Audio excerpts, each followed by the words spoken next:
भगवान आहा एक बात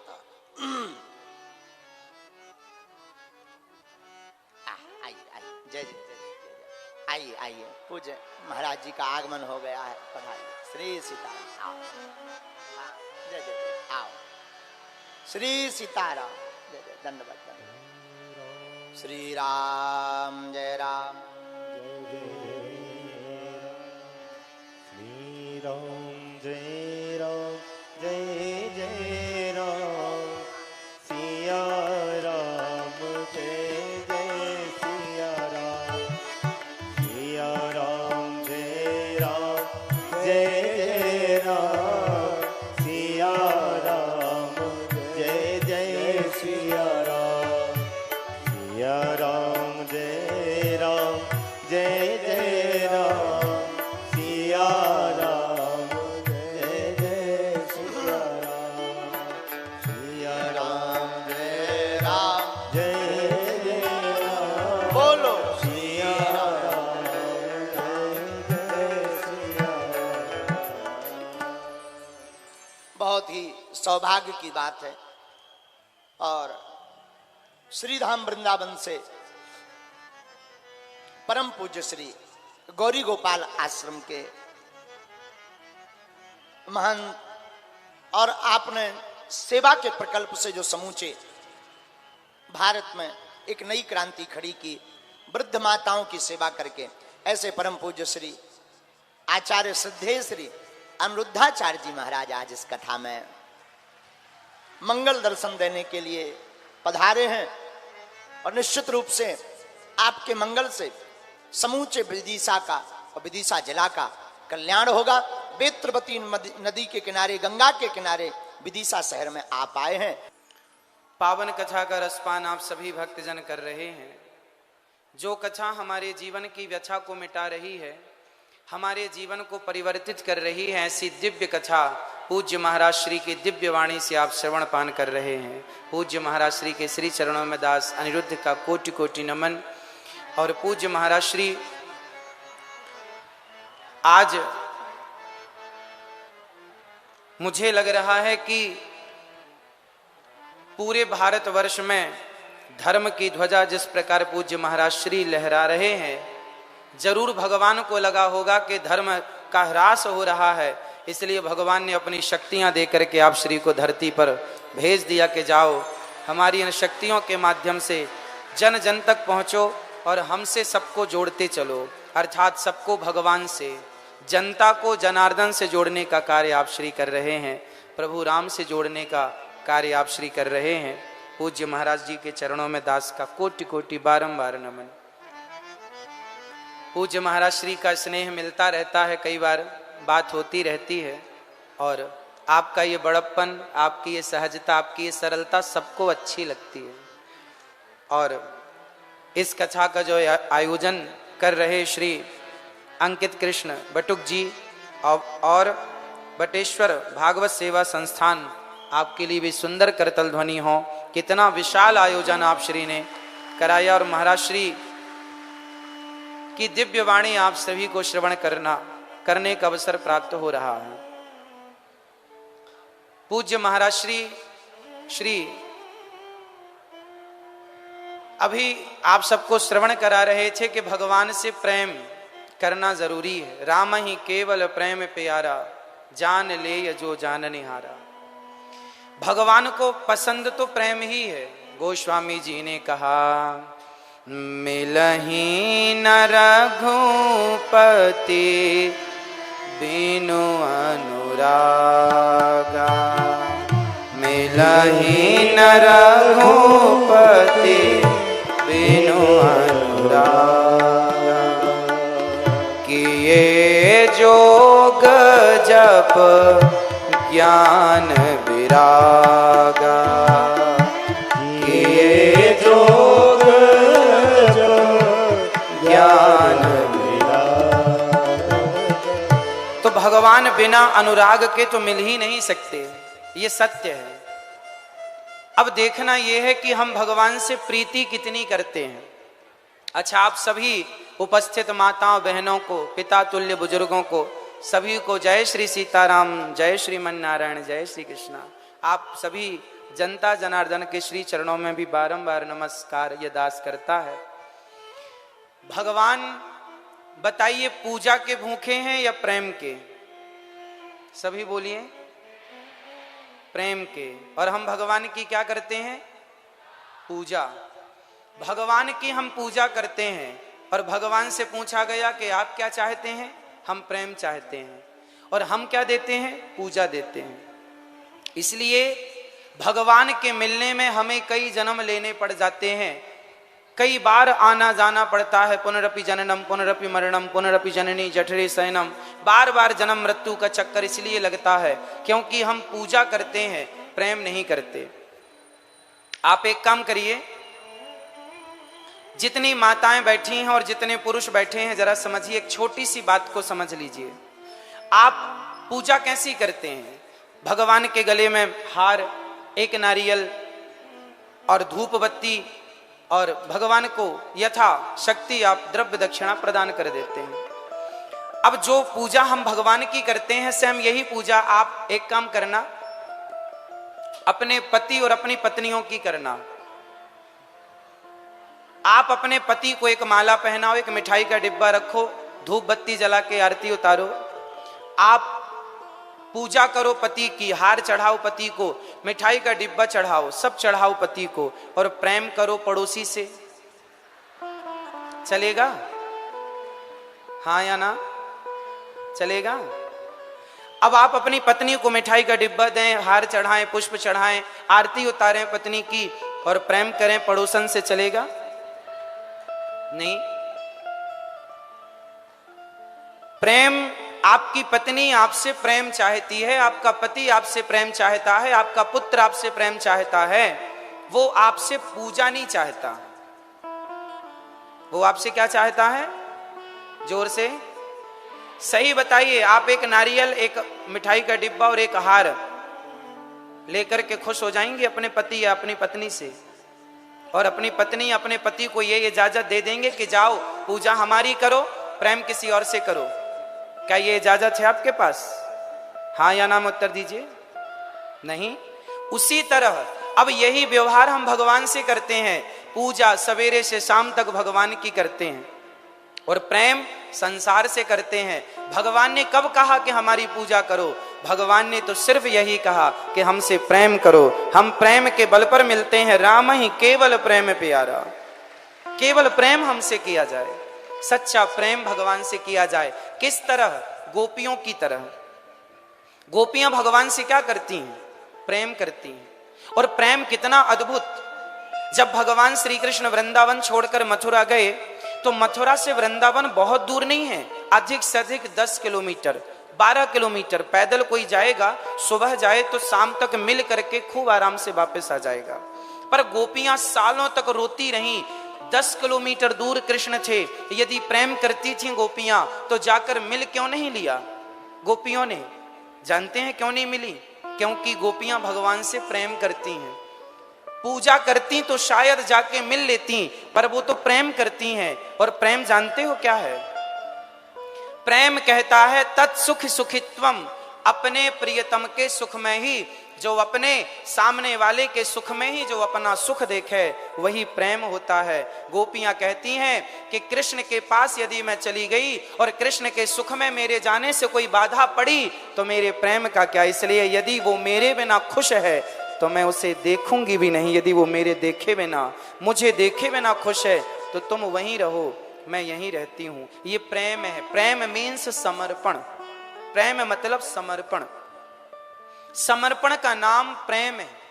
इसलिए सुनि केवट के बैन प्रेम लपेटे अटपटे विह से करुणा ऐन चितई जानकी लखन तन। क्या लिखा है गोस्वामी जी ने? केवट के द्वार पर जब भगवान आए तो केवट ने पूजा नहीं की, प्रेम से कहा कि प्रभु आप अपने चरणों को धुला लीजिए, और यदि नहीं धुलाएंगे तो मैं आपके पिता की सौगंध खाता हूं, मैं आपको पार नहीं लगाऊंगा। और आपके भगवान ने कहा कि हमें जल्दी जाना है। तो केवट ने कहा बगल में घाट है, पानी कमर तक है, चले जाओ। राम जी ने कहा हम तो चले जाएंगे, जानकी जी कैसे जाएंगी? केवट बोला बिना चरण धोए मैं आपको पार नहीं लगाऊंगा। सुनी केवट के बैन, मैं आपके मर्म को जानता हूं। कौन सा मर्म? छुअत शिला भई नारी सुहाई, जिनके चरणों की रज से पत्थर स्त्री हो गई। तो मेरी नाव तो लकड़ी की है, कहीं आपके चरणों के जादू से कहीं स्त्री ना बन जाए, इसलिए मैं आपके मर्म को जानता हूं। और केवट कहता है कि मैं आपको पार नहीं लगाऊंगा। केवट ने भगवान की पूजा की या भगवान से प्रेम किया? उत्तर दो आप सब। केवट ने भगवान की पूजा की या प्रेम किया? आप, इसका मतलब यह नहीं है कि भगवान की पूजा नहीं करनी, पूजा करना है, पर पहले प्रेम फिर पूजा। आप क्या करते हैं? सिर्फ पूजा नहीं, हम भगवान से प्रेम करें, और जब प्रेम होगा तो भगवान प्रेम की पूजा को स्वीकार करने आएंगे। और विदुरानी प्रेम से छिलके खवाएंगी तो ठाकुर जी छिलके खाएंगे, प्रेम से विदुरानी बेर खवाएंगी तो राम जी बेर खाएंगे, प्रेम से सुदामा सूखे तंडुल चावल खवाएंगे तो भगवान चावल खाएंगे। पूजा बाद में स्वीकार करेंगे। यदि प्रेम है तो हर पूजा स्वीकार है, और प्रेम नहीं है तो किसी पूजा को। दुर्योधन ने 56 भोग परोसा तो था, हे प्रभु ग्रहण कीजिए, कहां खाए भगवान? क्योंकि भगवान प्रेम को समझते हैं। इसलिए आप पुष्पमाला, मिठाई का डिब्बा, नारियल आप अपनी पत्नी को पहनाया करो, भगवान से तो सिर्फ प्रेम किया करो। पूजा पति की करो, पूजा पत्नी की करो, प्रेम भगवान से करो। आप क्या करते हैं? आप पूजा भगवान की करते हैं, प्रेम संसार के लोगों से करते हैं। बेटा मेरा, बेटी मेरी, परिवार मेरा, घर मेरा। कहो कि ये सब मेरा है, ये मत कहो कि ये सब मेरा है, ये कहो कि गोविंद मेरो है, गोपाल मेरो है। मीराबाई ने कहा कि मेरे तो गिरधर गोपाल, दूसरो ना कोई। समझिएगा, भगवान प्रेम चाहते हैं। अब किस प्रकार आप प्रेम कर सकते हैं वो आप देख लीजिए। पूज्य महाराज श्री का एक सपना है, और ये सपना हम सभी जनता जनार्दन का है। सपना क्या है? पूज्य महाराज श्री ने एक बेड़ा उठाया है हमारे अपने देश को हिंदू राष्ट्र बनाने का। कितने लोग चाहते हैं कि हमारा देश हिंदू राष्ट्र हो? कितने लोग चाहते हैं? चाहते हैं। तो क्या करना पड़ेगा हमें? केवल महाराज जी का ही धर्म है कि केवल वो ही ये सपना देखें? क्या आपका और हमारा ये सपना देखने का अधिकार नहीं है? एक बात बताऊं, यदि हिंदू राष्ट्र बनाना है देश को, तो आपको भी कुछ काम करने पड़ेंगे। पूज्य महाराज श्री ने तो जो करना था बेड़ा उठाया, और उसकी पूर्ति के लिए चल रहे हैं, जी जान लगा करके दिन रात कार्य कर रहे हैं, सेवा कर रहे हैं। अब आपका क्या काम है, हमारा क्या काम है? जरा हम अपना काम भी याद कर लें। एक बात बताओ, सड़क जब बन जाती है पूरी, तब मंत्री जी ओपनिंग करने आते हैं या पहले ही सड़क बने बिना ही ओपनिंग करने आ जाते हैं? बताओ। जब तैयार हो जाता है कोई भी काम तो सरकार आती है और क्या करती है? उसे ओपनिंग कर देती है, शुरुआत कर देती है। पुल बना, सड़क बनी, कुछ भी बना, सरकार आखिरी में आती है और ओपनिंग करके चली जाती। कोई भी नेता हो, कोई भी हो, उसके पहले की तैयारी इंजीनियरों की, मजदूरों की, वर्करों की पूरी सड़क तैयार करने में वो अपना पसीना बहाते हैं। इसका अर्थ समझ रहे हैं? हिंदू राष्ट्र बनाने के लिए प्रत्येक भारत के 140 करोड़ जो जनता, जिसमें सनातनी सम्मिलित हैं, उनकी जरूरत है। वो जिस दिन चाह लेंगे, अपने आप को बदल लेंगे, उस दिन हमारा देश हिंदू राष्ट्र हो जाएगा। अब बदलाव क्या, जरा कम शब्दों में समझ लीजिएगा। कितने लोग चाहते हैं कि हमारा देश हिंदू राष्ट्र हो? फिर से ठीक है। अब ये बताइए, आप में से कितने लोग माथे पर तिलक लगाना पसंद करते हैं? क्या रोज लगाते हैं? हमारे मुसलमान भाई माथे पर टोपी रोज लगाते हैं। उन्हें कोई शर्म नहीं है टोपी लगाने में। तो सवाल आपसे है, जब आप सनातनी हो तो फिर तिलक लगाने में शर्म किस बात की? माथे पर तिलक लगाओ। पहला, यदि हिंदू राष्ट्र चाहते हैं तो पहले माथे पर तिलक लगाना सीखिए। दूसरा, यदि हिंदू राष्ट्र चाहते हैं तो दूसरा काम यह है कि सनातनी की पहचान किससे है? हम अहिंसा ही परमो धर्मः की बात करते हैं। जो मांस खाता हो, जो बकरा बकरी अपने स्वाद के लिए काटता हो, बताइए क्या वो सनातनी हो सकता है? इसलिए सबसे पहले शाकाहार अपनाना शुरू कीजिए। प्रसाद भोग लगा के ठाकुर जी को भोग लगाकर प्रसाद पाएंगे। सबसे पहली जरूरत है कि हम अहिंसा ही परमो धर्मः की बात को चरितार्थ करें। अहिंसा ही परमो धर्मः। हमारा धर्म किसी की हत्या करना नहीं सिखाता। और आज बहुत लोग मांस खा रहे हैं। किसी के खानदान घरों में तो बकरा काटने की परंपराएं चल रही हैं, कुरीतियां चल रही हैं। तो आपको इन बुराइयों को जड़ से मिटाना होगा, तब जाकर हम हिंदू राष्ट्र का निर्माण कर सकते हैं। तीसरा, आप यदि हिंदू राष्ट्र चाहते हैं तो तीसरा काम आपको यह करना पड़ेगा कि चाहे पुरुष हो चाहे स्त्रियां हो, आपको नियम बनाना होगा कि आप लोगों को, खासकर पुरुष वर्ग, बेटा बुजुर्ग, सब मेरे नौजवान दोस्त भाई, आप जो पैंट शर्ट पहनते हैं वो पैंट शर्ट बताओ भारतीय पहनावा है या विदेशी? फिर हफ्ते में कम से कम एक दिन संडे के संडे धोती कुर्ता पहनकर तिलक लगाकर बाजार निकला करेंगे शॉपिंग करने के लिए। धोती कुर्ता, जो तुम्हारे दादाजी, जो तुम्हारे नाना जी धोती पहनते थे कांच लगाकर, हमारी भारतीयता को हमने मिटा दिया। अब हम मिटा कर कह रहे हैं कि हम हिंदू राष्ट्र चाहते हैं। आप पूज्य महाराज श्री के आदर्शों पर चलते हैं तो पूज्य महाराज श्री सुबह से शाम तक केवल सीताराम सीताराम का जाप करते हैं, आपको कराते हैं। आप तो चल रहे हैं उस मार्ग पर, अब जरूरत है हम सबको चलने की। कितने लोग हिंदू राष्ट्र चाहते हैं? सब चाहते हैं। तो बताओ, गीता कितने घरों में पढ़ी जाती है? रामचरितमानस कितने घरों में पढ़ी जाती है? बिना गीता पढ़े, बिना रामचरितमानस उस बात पर अमल करे जो लिखी है। जब तक भारत का बच्चा गीता और रामचरितमानस नहीं पढ़ेगा, जब तक उस बात पर नहीं चलेगा जो गोस्वामी जी ने या भगवान श्री कृष्ण ने अर्जुन को कहा, उन रास्तों पर नहीं चलेगा, तब तक हिंदू राष्ट्र की कल्पना कैसे होगी? इसलिए हिंदू राष्ट्र बनाने के लिए सरकार की मोहर लगनी तो बाकी है, बाद में लग ही जाएगी। पहले आपकी तैयारियां तो हों, और तैयारी ये हो कि प्रत्येक व्यक्ति आपके जेब में गीता तो हो, गीता के श्लोक आपके बच्चों को आवे। गीता क्या कहती है? गीता कहती है कर्मण्येवाधिकारस्ते मां फलेषु कदाचन। तू कर्म कर, फल की इच्छा ना कर।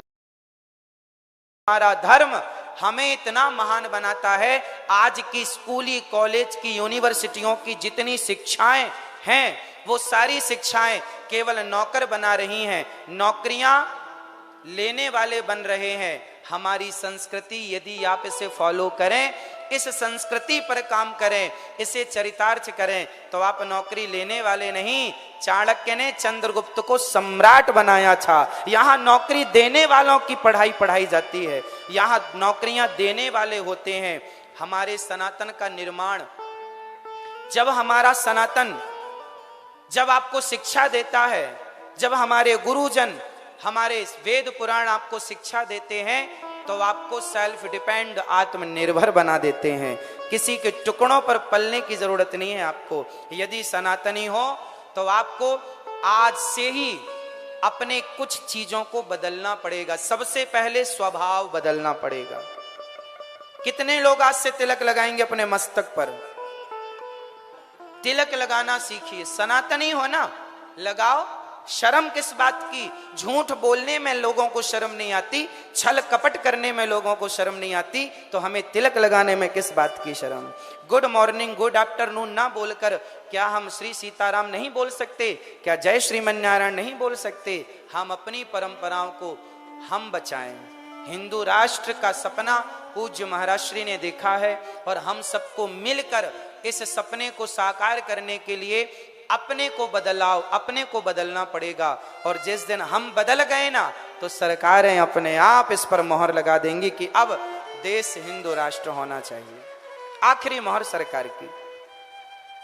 तो आप श्री पूज्य महाराज श्री पूज्य बागेश्वर वाले महाराज जी पूज्य श्री धीरेन्द्र कृष्ण शास्त्री जी के श्री चरणों में यह दास कोटि कोटि नमन करता है। और आपका ये वेड़ा अत्यधिक सराहनीय है। सनातन की सबसे बड़ी सेवा आपके द्वारा हो रही है। हम यूं ही आपके साथ हैं और हम सभी भारतवासी, कितने लोग अपने आप से शुरुआत करेंगे, बदलाव अपने से शुरू करेंगे। पूरे विदिशा में झाड़ू लगाना एक व्यक्ति को जिम्मेदारी दी जाए कि पूरे विदिशा में झाड़ू लगाओ, तो एक व्यक्ति के वश का नहीं है। लेकिन विदिशा का प्रत्येक व्यक्ति यदि अपने अपने द्वार को, अपने अपने घर की सड़क को आगे साफ कर ले, तो पूरा विदिशा स्वच्छ हो जाएगा। बदलाव खुद से होगा, परिवर्तन स्वयं से होगा। यदि हम अपने आप को बदल लेंगे तो समाज बदल जाएगा, और समाज बदलता है ना तो क्षेत्र बदल जाता है, और क्षेत्र के बदलने से राज्य बदलते हैं, और राज्य के बदलाव से देश बदल जाता है, और देश बदल जाए तो दुनिया का ध्यान उस देश की ओर आकर्षित होता है जिस देश की संस्कृति सबसे श्रेष्ठ हो। और सबसे श्रेष्ठ संस्कृति वाला देश पूरी दुनिया में कोई है तो भारत ही है। बोलिए भारत माता की। पूज्य महाराज श्री के श्री चरणों में बारंबार नमन। आप सभी माताओं, बहनों, भक्तजनों को बारंबार नमन। सबके श्री चरणों में दास सभी की चरण धूली माथे पर सजा रहा है, सभी को बारंबार नमन। कथा में विघ्न बनकर ये दास पहुंचा है और पूज्य महाराज श्री की दिव्य अमृतमयी वाणी हम श्रवण कर रहे थे, और पूज्य महाराज श्री के सपने को साकार करने के लिए हम सभी कंधे से कंधा मिलाकर चल रहे हैं। पूज्य महाराज श्री का दर्शन करके आज दास कृतार्थ हुआ। आपके श्री चरणों में कोटि कोटि नमन।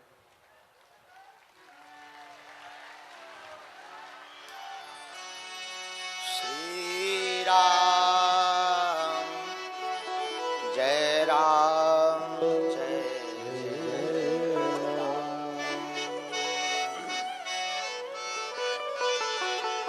परम पूज्य, आप वर्तमान में श्रीधाम वृंदावन में जो नियमित सेवा कर रहे हैं, अन्य क्षेत्र की वृद्ध माताओं की, आपकी वाणी, आपकी कृपा और आपकी ब्रज की सेवा बड़ी ही सराहनीय है। परम पूज्य श्री श्रद्धेय श्री अनुद्धाचार्य जी महाराज जी आज पधारे, और आपके पधारने से समूचा विदिशा गदगद हुआ है। व्यासपीठ से भगवान से हम प्रार्थना करते हैं, आपकी ये सरलता, ये दिव्यता, आपके संकल्प निरंतर आगे बढ़े, और जो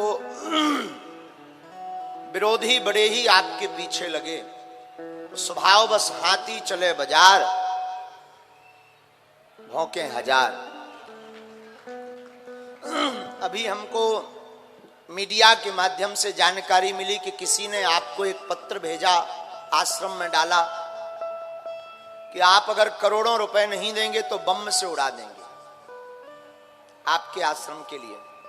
हम महाराज जी से प्रार्थना करेंगे, गीदड़ों की भपकियों से शेर डरता नहीं है। ये गीदड़ है महाराज जी, बने रहते हैं, हमारे भी पीछे कई लगे रहते हैं, ऐसा कर देंगे वैसा कर देंगे। हमने कहा कभी सामने आना तब बताएंगे कैसा कर देंगे। और आप जहां वृंदावन में रहते हो, उस ब्रज के ऊपर जब संकट आया तो वही कृष्ण कन्हैया गिरधारी बने हैं, और आप उसी ब्रज क्षेत्र में रहते हैं। और हमें अपने ठाकुर पर भरोसा है, जो पत्र भेजने वाला है वो एक दिन सामने भी आएगा। और ऐसी चीजें तो चलती रहती हैं। आपके रक्षक स्वयं श्री जगन्नाथ हैं, स्वयं श्री माधव गिरधारी हैं, आपको डरना नहीं है। बागेश्वर पीठ आपके साथ है, हम ऐसे लोगों की ठटरी बार करके रहेंगे। आप बिल्कुल चिंता मत करो, ना बिल्कुल घबराओ। देख न सके पराई विभूति, ऊंच निवास नीच करतूती। हम ऐसे लोगों से यही प्रार्थना करेंगे, हे मानव और हे दानव, आपने कहा कि करोड़ों रुपए दे दो, तुम्हारे बाप के यहाँ है या तुम्हारा राज है? इस देश में सरकार है, कानून है, संविधान है, व्यवस्था है, सुरक्षा है, और भगवान का भी संविधान है। दूसरी बात, आप जो कर रहे हैं मानवों की सेवा, वृद्ध माताओं की सेवा, उनके लिए भोजन की व्यवस्था, आवास की व्यवस्था, आपको तो सहायक होना चाहिए। हे मानव श्रेष्ठ, जो आप उस सहायक की जगह बाधक बन रहे हो, साधक नहीं बन सकते तो बाधक तो मत बनो। लेकिन महाराज जी आदि काल से ही कालनेमी होते रहे, इनका उद्देश्य और कुछ नहीं होता है, मन को विचलित करना होता है। आप भयभीत ना हो। हम भगवान बागेश्वर बालाजी, हम तो कुछ नहीं जानते, मूर्ख आदमी है, लेकिन बालाजी और श्री सन्यासी बाबा के चरणों में प्रार्थना करते हैं कि भगवान बागेश्वर बालाजी आपको दीर्घायु दें, और जहां भी आपको जरूरत पड़े, अब पड़े क्या, आपको बोलने की आवश्यकता ही नहीं है भाई, बोल करके कोई सहयोग करे तो क्या मतलब का। हम आपके साथ हैं, आपके ऊपर कोई इस प्रकार की आंच आएगी तो सबसे पहले हम आगे खड़े हैं और ऐसे लोगों की ठटरी बार देंगे, नहीं छोड़ेंगे, और बालाजी इसका दंड भी उनको देंगे। ये सिर्फ और सिर्फ इसलिए करतूत, और आपके साथ पूरा ब्रजमंडल भी है, ब्रजवासी भी आपके साथ हैं। आप, हम ब्रजवासियों से चर्चा करते रहते हैं, तो ब्रजवासी भी आपके साथ हैं। और ये जो धमकी भरा पत्र मिला है, तो हम तो यही कहेंगे कि बहुत जल्दी वो पकड़ा जाए, और लगेगा भी तो हम बालाजी के चरणों में अर्जी लगा के उसको पकड़वाने की भी बालाजी से प्रेरणा लेंगे, सन्यासी बाबा से प्रेरणा लेंगे। भाई कमाई कब काम आएगी शक्ति के, बाद में आएगा। तो हम अपने सन्यासी बाबा से भी प्रार्थना करेंगे। तो आप आज कथा में पधारे, बड़ा आनंद मिला, और एक भाव के साथ हम कथा को आगे बढ़ाएं। क्यों भैया, भगवान केवल हमारे हैं, भगवान हमारे हैं, ये तो बहुत अच्छा भाव है। लेकिन भगवान केवल हमारे हैं, ये बहुत बुरा भाव। भगवान सबके हैं, और सच तो ये है भगवान ही हमारे हैं, वही सहारे हैं, बाकी सब झूठे किनारे हैं। इसलिए दोनों हाथ उठाकर पागल बन जाओ।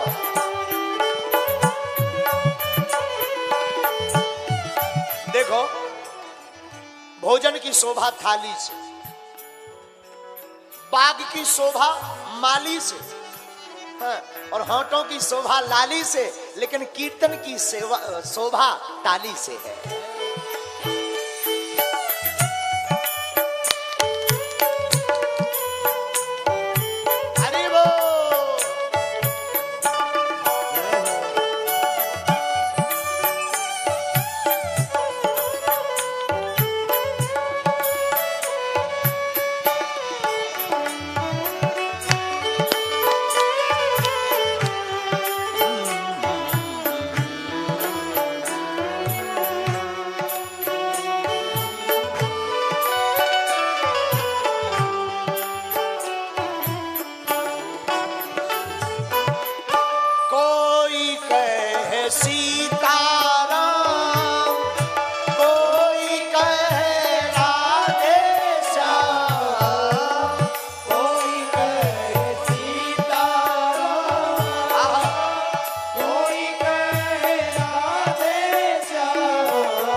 के सहारा हरि का भजन करो, हरि है हम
अपने अपने मताई बाप की सदा से प्या श्रीमद् भागवती कथा।